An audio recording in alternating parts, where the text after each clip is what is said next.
Hey guys, can remember the season finale of Westworld, Season 1, Episode 10, the Bicameral Mind, and obviously I was hyped for this episode. You guys know how much I've loved this season. I think this has been a really great season TV overall, but I'm gonna be honest, I really had no idea what this finale was gonna be. I knew we were gonna get some big revelations, and I knew there were gonna be some big things happening, but I really didn't know what this was really gonna be. We didn't really even see much footage in the promos. So going into this, I really didn't have many expectations, but I have to say, coming out of it, this to me was as satisfying as a finale could have been. I think this was a perfect capper that really highlighted all of the season's best storylines, pretty much revealed everything to us, but they did a really good job at making this feel like chapter one. Like, nothing was really left open. They really did close everything. I thought they did that really, really well here. And what I love the most about it is really how final it felt. This really did feel like the end of chapter one, but they did in fact do a good job setting up chapter two. I'm going to get into that, but let's just get in this episode because there is a ton of stuff to talk about. This was a 90-minute episode. Most likely it's going to be a very long review because damn do I have a lot to say about this episode. So let's just jump right into it. Now, if anyone was the star of this episode, I know I've said that Maeve and Bernard, they've been very centric in the past few episodes. Dolores has been our main character, though. She's been the center of it all. There's been a lot of question marks towards her, though, all season. Where is she going? What's her arc really about? What time period does this take place in? And all of those questions are finally answered here. And Dolores, by far, was the star of this episode. Like, this was Dolores' episode through and through. And I loved all the reveals we got with her. Evan Rachel Wood absolutely killed it. And I think, once again, reminded us why she's so great, this character. But let's just get right into it. We start with her talking to Arnold. She says she's in a dream and she does not know where it began or whose dream it was. She only knows she slept a long time and one day she awoke and his voice is the first thing she remembers, and she finally understands what he's been trying to tell her, the thing he's wanted since that very first day.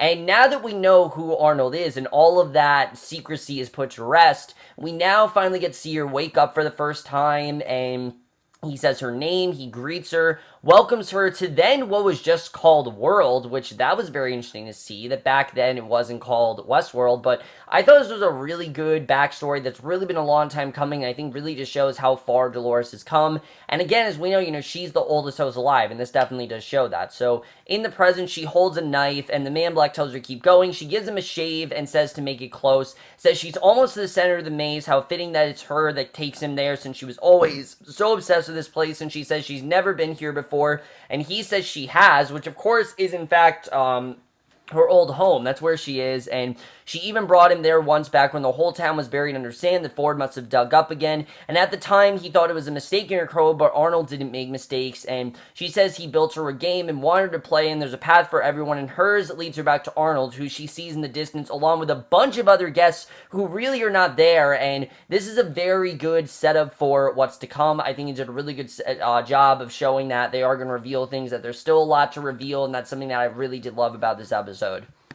So we see Logan. He tells William that Dolores is dead by now, but William is sure she's still alive. Logan says they're better off if she's dead since they can wipe her, reset her, and put her back in Sweetwater, and that will be the end of it. And, he feels that it's going to be the best thing if she is, still alive, that, if she is dead, because she'll just go back to her old narrative, and we'll have no business being with them, which, as we know, Logan just wants to get back to their old life, and, basically, he tells him to listen to himself, asks him if he has any idea how huge the park is, and if she's not dead, it will take a whole goddamn army to find her. William says that's why they're there. They run into a group of Confederados along with Lawrence, who says he had a feeling he'd come back.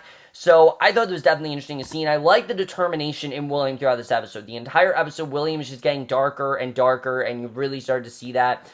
So Teddy's in on the train at the beginning of this storyline, which we haven't seen since the first episode, so it's kind of weird to see that, and everything is the same until all the music stops, and he hears Arnold tell him to remember. He then remembers all the dead bodies in the massacre caused by Wyatt's, and Dolores is among the chaos and kind of looks to be the source of it all, which again is one of the big clues to a major twist in this episode, but he then guns down a host. Everyone runs away. He sees Dolores and tries to get to her, but she runs in the church and meets with Arnold 35 years ago, and she goes to him, tells him that she knows where his maze ends. She then takes his hand, and we go back into the present, which there were some really good intercuts between her and Arnold and her and the Man in Black, just showing how different she is, and we see they go to the cemetery. The man in black asks if this is where it ends. She says it ends in a place she's never been, a thing she'll never do. She finds one of the stones says her name on it, which this is very interesting. We know Dolores obviously isn't dead, but that was interesting to see. But she digs underneath the grass to find essentially an interior design of the entire maze buried underneath. And we don't really know what this is all about, but Arnold says that's very good. She asks what it means. He says when he was first working on her mind, he had a theory of consciousness. He thought it was a pyramid she needed to scale, so she gave him his voice to guide her along the way. He writes down the letters on the pyramid, M for memory, I for improvisation, each step harder to reach than the last, and he couldn't understand what was holding her back. Then one day he realized he had not made a mistake. Consciousness isn't a journey upward, but it is in fact a journey inward. Not a pyramid, but a maze, and every choice could either bring her closer to the center or send her spiraling to the edges of madness. And he asks if she understands now what the center represents and whose voice he's been waiting her to hear. She says she's sorry, she's trying, but she doesn't understand, and she just didn't understand yet. So he says it's all right, she's so close, but they have to tell Ford now they can't open the park because she's alive. So this is where we get into some very interesting stuff. You can definitely tell that Arnold definitely has something larger at play here, but you just don't really know what it's all about. And again, they do a really good job at setting up that mystery. We've been building up to the maze all season, and I liked in this episode we finally start to understand what the purpose of it really is and why the hosts are so insistent on completing it. So in the present, the man in black takes the maze. He asks what it is, literally grabs it out of her hands and asks what it means. She says she solved it once and had the answer. And Arnold promised her if she did, he said that they would set her free. Which that adds a whole new angle to this that we really didn't think about. That essentially this was her key to freedom. And that makes sense why she's so insistent on finding it. Obviously she wants to get out of there. And Ford tells Arnold that they need to talk. Arnold tells Dolores he failed her because Ford doesn't see what he sees in her and doesn't believe she's conscious, and humans will only see her as the enemy, and he wants her to roll him back, and she asks if he's going to change her back to the way she was before. He says he can't do that once she's here. Once she's here, this place will be a living hell for her, for all of them. It's unconscionable, but they have another option, which is to break the loop before it begins, and tells her he needs her to kill all the other hosts so they can't allow Ford to open the park, because if all the other hosts are dead, then Ford can open the park, obviously. So he says to ask Teddy for assistance, and she says she can't do that. He says she'll be all right, he'll help her, then she's going to help him destroy this place. And this very well sets up one of the major twists a little bit later on, but she takes the gun. She then remembers herself shooting at the host, and Dolores in the present says she can't remember. The man in black asks if this is another fucking riddle. He says he's been very patient. Obviously, he's getting very frustrated, but it's time she gives up whatever's going on inside her head, or he'll cut it out himself. He then asks her where Wyatt is, since he's the last character in the park that he has yet to meet, and she says she didn't want to and didn't mean to. He then knocks her out. She gets back up, remembers herself in the past, killing all the hosts with Teddy, and he tells her that something has gone wrong and asks how he could have done this. And in the present, she tells him she can and she won't. He tells her this is her own fault, reminds her that she said this is the only world that matters, and she was right, so he took her advice and bought this world. And we realize that the man in black isn't just, an investor of Delos. He does, in fact, basically own Delos. Like, he bought it, and she says this world doesn't belong with him. He says it does. By a majority, share business is booming, and it's because this place feels more real than the real world, except it isn't, because she can't really fight back, and the guests can't really lose, which means all of this is a lie, but they can make it true and ask if she wants that one true thing. So you can tell the man in black does, in fact, have good intentions. Like, he, in reality, wants to save them, and basically, she says that she already has found someone that truly loves her, and his path will lead him back to her, and when he finds her, he'll kill him. Obviously, talking about William, who we then see him and Lawrence crawling over to a field. Lawrence said if they don't have Dolores healed, they'll know where to find her, and William asks if he can help him. Lawrence says right now they're outnumbered 5-1, but seeing as he asked him so nicely, fuck it, and Logan says they're blood brothers, William goes over him, punches him, tells him to shut up, and you can just tell throughout this entire episode William's getting more and more aggravated. The more insistent he is on finding Dolores, the more aggravated he becomes by Logan. You definitely see that. And again, that transformation for William, I think, very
says these violent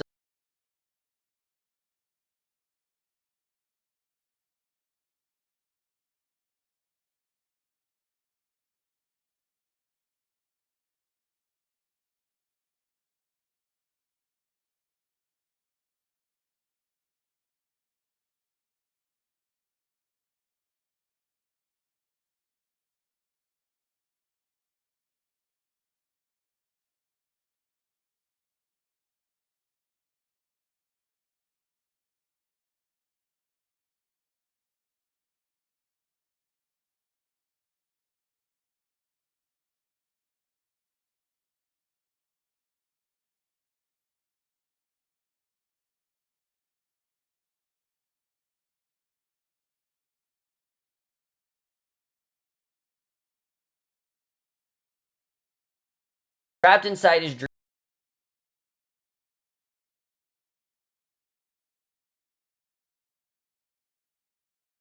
His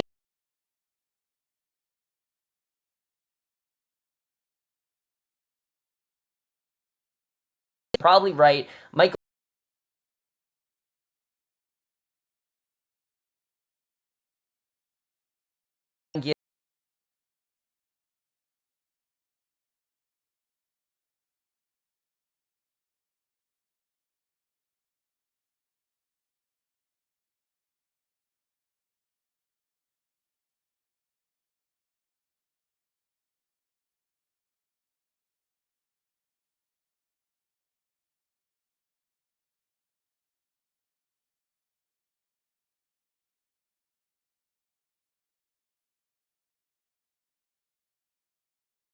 her, and she wants her own.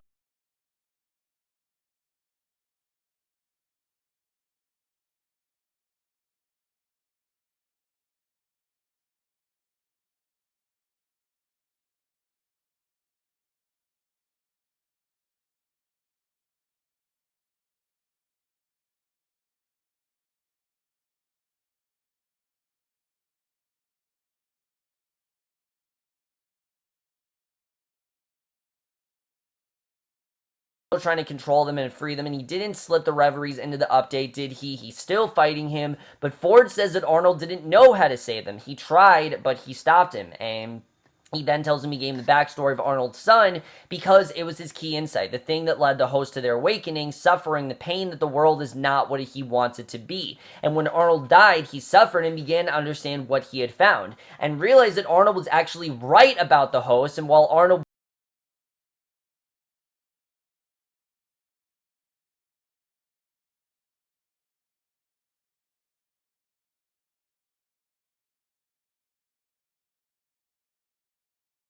does make sense, he says the host needed time.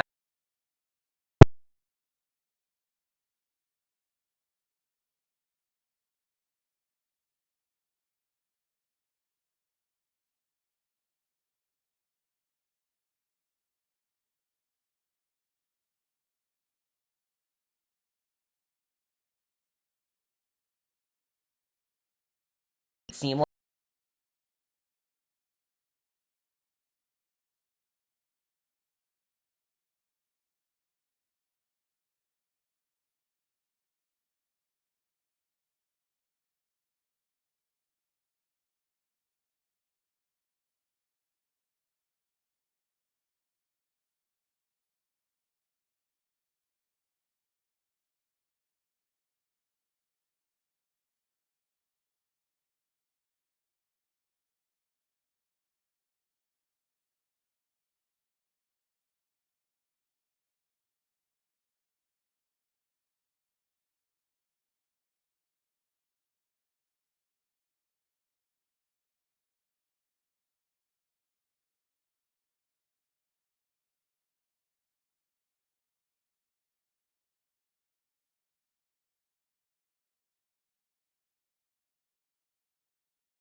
only human after all.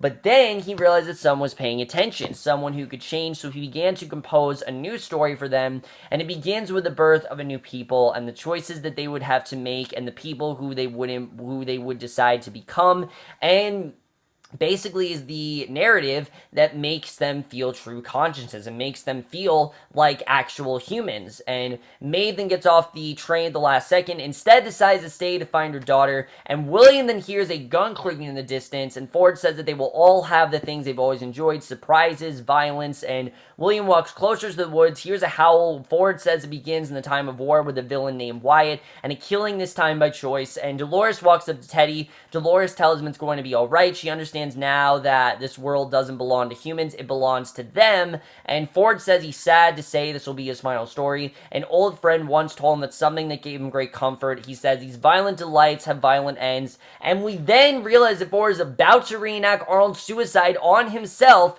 He says he hopes they will enjoy this last piece very much. He takes a drink. Dolores then shoots him in the head, so Ford is dead as far as we know, and then Clementine shoots William in the arm for real, and it's like an actual shooting. Like, this isn't something where William is okay. He looks genuinely hurt. He gives a giant grin, and the episode then ends with a huge army of hosts approaching the gala. Dolores begins to fire into the crowd, but then we get to a post-credit scene, and we see Armistice. She's breaking free by cutting her own arm, and then she's shooting at the security men. We don't really know what that's about, but that is the way this finale ends. Amazing stuff overall. Let's just get into this, where I think we're headed for season 2 and what's going to happen from here.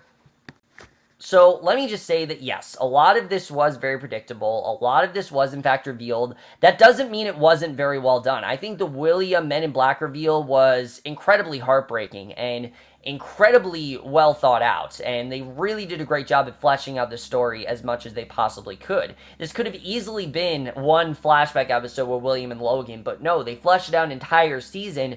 It makes this care for the Man in Black on a whole new level. I mean, this is a broken man who has become a killer because the one thing that he loved in life he can't have, and I definitely did feel for him because of that. I thought it was very interesting to see, so I thought that was a really good reveal. And yes, the reveal that Dolores is Wyatt was again something that we kind of all thought was going to happen, but I did in fact love this reveal about Ford, because let's talk about this. Where is this really going to go?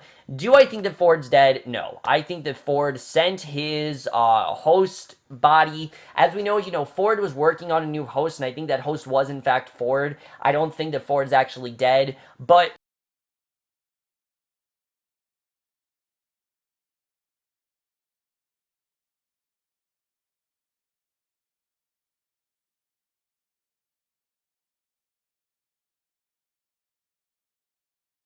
Dolores' enemy is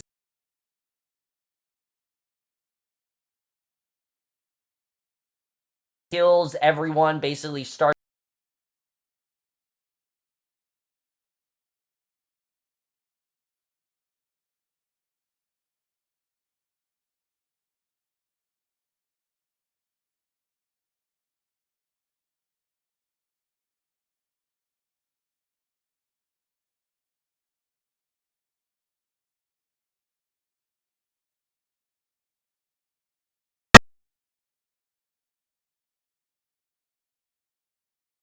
see Ford go from what we thought was a man who was so against the host and trying to, treat them like slaves, and instead be someone who was trying to free the host. It just adds a whole new angle to what was going on there that I really did love seeing. The big question is, what exactly is this narrative entail? I mean, we have no idea what that really means. We don't really know what Ford is really planning, and that's something that honestly is kind of scary. Now knowing that all of these hosts are starting a full-on war, will they be able to get out of there? We don't really know, but again, I think it sets up a whole new aspect of the show that we really haven't seen before. I'm pretty sure season 2 is going to be hosts versus humans, and that's something I'm definitely interested in getting into. But at the same time, is it hard to, is it really that hard to believe that Lee or Charlotte might actually be hosts as well? Maybe they're not humans, I don't really know. We've been led to believe that, but I don't really know if they are. I'm pretty sure Stubbs is a host. I think that's why we haven't seen him. I think Stubbs is in fact a host, but again, I don't really know. I just have this feeling that he is, but again, we'll have to see. I'm not really sure. That's going to be very interesting where that goes. And then Armistice breaking free. What is this all about? Why did we see her cut off her own arm? What was that whole post-credit scene about? We don't really know what's going on there. Maeve is going to find her daughter. We saw at the end of the episode, she's decided to go look for her daughter. And I don't know if this is really going to work out for her. I want to say this is going to work out, and that Maeve is going to successfully find her daughter. But who is her daughter? I have this weird theory that Charlotte is her daughter. I'm going to come up with it, and, I'm going to try to flesh it out, and I don't know if I'm going to post it to Reddit or something, or maybe come up with the next great fan theory, but I'm starting to think that Charlotte could be Maeve's daughter. I'm going to look for similarities in these two, but they look very similar to me, and I kind of think that Charlotte could be Maeve's daughter, but again, I don't really know. We'll have to see. Either way, guys, what a brilliant finale. I really did love everything about this finale. Let's get to talk about the season, though, because what an incredible season of TV this has been. What I really have loved about this season, I think besides all the characters, which are some of the most fleshed out I've seen all year, I really have loved all these characters. They've done such a great job at getting us to love most of them. Logan, we were obviously supposed to hate. The Man in Black, we weren't supposed to like most of the season. But most of these characters, I really do feel connect to. I feel very drawn to, and I can't wait to see really where they're going to go, as well as the brilliant storytelling. But what's most interesting now to me, and I think what stands out the most, is the unconventional storytelling. We were, in fact, watching 3 timelines, all along, and everyone who came up with that really, again, a brilliant theory, because it was in fact true. We were in fact dealing with 3 timelines here. We were seeing, Dolores and her rise to power to become Wyatt, and then her failing at it, her heartbreaking story with William, and then now her in the future having to lead this, rebellion and basically get them out of Westworld. This is essentially Dolores' story. This really is, and I like that we've seen that everything really has involved Dolores, and makes sense too, because again, the fact she can't change, that's another really good way of hiding what they did here. In any other show, it'd be easy to tell what's going on, which again, people were were able to guess and everything, but it's a well done reveal, and I really do love that. I like the way that they were able to keep this hidden for the most part. Definitely really did enjoy that. I obviously love the characters, I love the story, but what I really did love about the season, that in general, the show really is about true consciousness and, human interaction and really real human emotion, and taking people who, are so stereotypical and are supposed to fit into this narrative and make them something more, make them something to root for. I think they did that so well this season. I really did love that when it came to the way they interacted with the hosts and everything. I just found the entire story to be so interesting. I can't wait to go back and watch it. Now we have to wait till 2018. I don't know why they're going to do this to us, but either way, we have to wait till then. But either way, guys, I absolutely love this first season of Westworld. I think it was absolutely incredible. My only complaint with the season is I do think that because of how many characters were here, a lot of the characters' arcs do not really feel that well fleshed out. Like Armistice, I don't really know why she was a main character till this episode. She didn't really have much to do all season. Stubbs was like in and out most of the show. Elsie, I don't really think we got a definitive answer. Like, we know she's dead, but I need something a little bit more satisfying besides that. I need more to her. I'm sure we'll see it in season 2, but Lee, Charlotte, these are characters that we just didn't really get satisfying ends to, and I'm sure we will, next season. But that's the other thing, Lee. We know that Lee wants to take over, but now that Ford, has this new narrative, is he really going to be able to take over? Is Charlotte going to keep the promise to him? We don't really know. But overall, guys, I absolutely love the season of Westworld. I think it was absolutely incredible overall. I think HBO definitely has found the next Game of Thrones. Definitely this is a show that is going to tide them over very well after Game of Thrones has ended, and I am definitely going to give Westworld Season 1 a 4.5 out of 5 or an A. An absolutely incredible season of TV with some genuinely very, very shocking twists that even if there weren't fan theories, with the fan theories standing, I think are still just as shocking, just as genuine, and in the end make for one of the most compelling stories I've seen in a while, with some of the most well thought out characters, some of the most incredible visuals, and just in general one of the most incredible big shows I have seen in a very long time that's going to take HBO very far, and something that I can't wait to see. It pisses me off we have to wait till 2018, but either way, I am okay with waiting, because if the show keeps up this momentum, it could end up being one of the best shows HBO has ever made by far, and will for sure be in my top 10 a year. You betcha it will definitely be in there. So of Westworld. Westworld is now over for this season, which is pretty crazy. The season really has moved by so quickly, honestly. But that's it for this video. Let me know what you guys thought of this finale overall. Love to hear your thoughts on it. Did you like the way it wrapped up? Did you like the way everything was tied over? Because really, like I said, they did do a great job of concluding basically everything except, leaving a few ends open, but this really does feel like a chapter book in the way that it's designed. That's something I really did love. But that's it for this video. Hope you guys enjoy it, and we'll see you guys in my next video, which will be for the first half of the season of Jane the Virgin. I meant to review it last week. I didn't get a chance to binge it till now, but I will see you guys for that. Okay, bye.